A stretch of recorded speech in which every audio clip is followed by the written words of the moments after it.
all know political correctness. We've heard the term, and we even know more or less the limits of political correctness. While most people have heard of political correctness, most will tell you it's stupid, or at least it can be.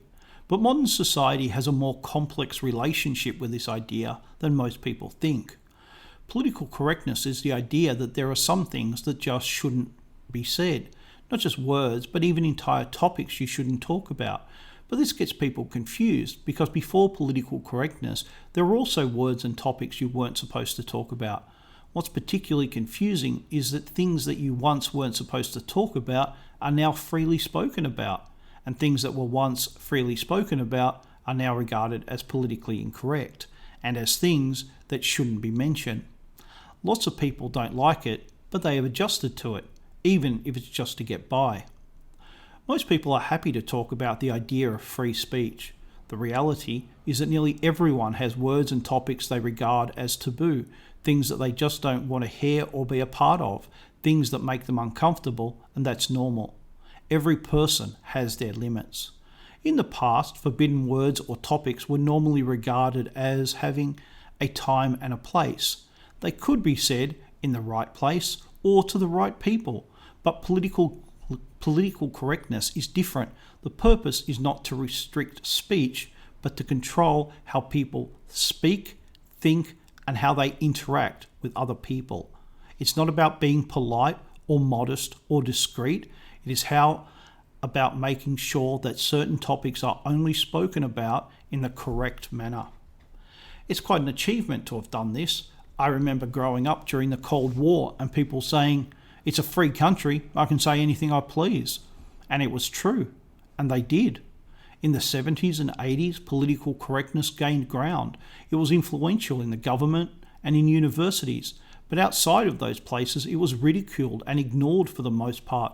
Ironically, the end of the Cold War saw the rise of political correctness because the rationale of living in a free country didn't need to be proved any longer, and it had served as apprenticeship within the universities and the government. It was through the government that it really took hold because the government controls most education, either directly or indirectly, and it could use the teachers to pass it on to their students who had never known a world in which political correctness hadn't existed. But it also had a second string in its bow.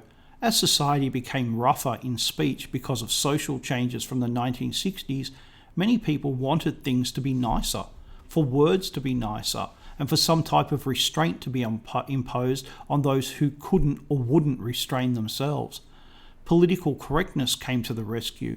Here was a way to reimpose some order on speech, to make it kinder and gentler, a way to smooth out the rough edges. To those who support political correctness for ideological reasons, it never seems to be enough. They find it very hard to understand why people think it is restrictive. They often hear things that are politically incorrect, and they wish that it would work better. They don't think people are restricted in speech. They think people are a bit too free in their speech. They hear racist, sexist, homophobic comments regularly, so they argue, how can people feel restricted? But the reason they hear these comments so regularly is not because they are said regularly, but because they are sensitive to such comments. They don't let the comment go by. They put it into their mental notebook and keep score. When you do that, the score can get quite high. The problem with political correctness isn't that it restricts people, it's that often the words or topics that are not allowed to be discussed are wrong, factually wrong.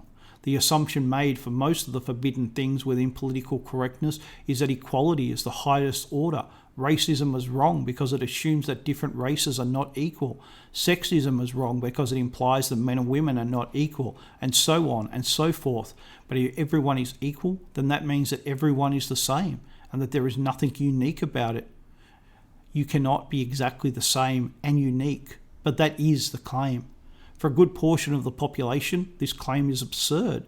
You will hear people say that some part of political correctness has gone too far, but in fact, it hasn't gone too far. It's working exactly as it's supposed to. It's designed to stop people speaking, thinking, and to restrict how people interact. For political correctness to end, We need to decide what words and topics are not allowed in polite society, and then to allow those words and topics to be spoken at an appropriate time and place. When politeness, modesty, and discretion were given short shrift, that allowed the way for political correctness to fill these places. We don't need political correctness. We need politeness, modesty, and discretion to make a comeback. This is both a legal problem and a society issue, as both need to be fixed.